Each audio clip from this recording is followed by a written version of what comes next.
Now fill the resin, unscrew the constructed head, pulling out the riser tube.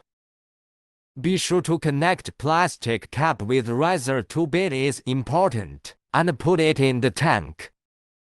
Fill the resin. Filling is finished, then remove the cap. Insert the center tube firmly into the constructed head, and install it. Now install connectors and handle. Please make sure the connectors are tightened. Premium aluminum material makes it stronger and lighter. Construction for prolonged service life.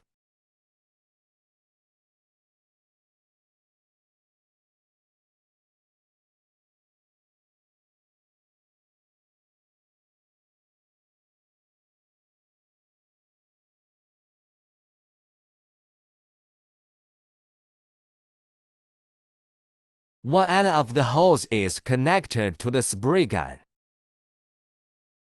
Install connectors.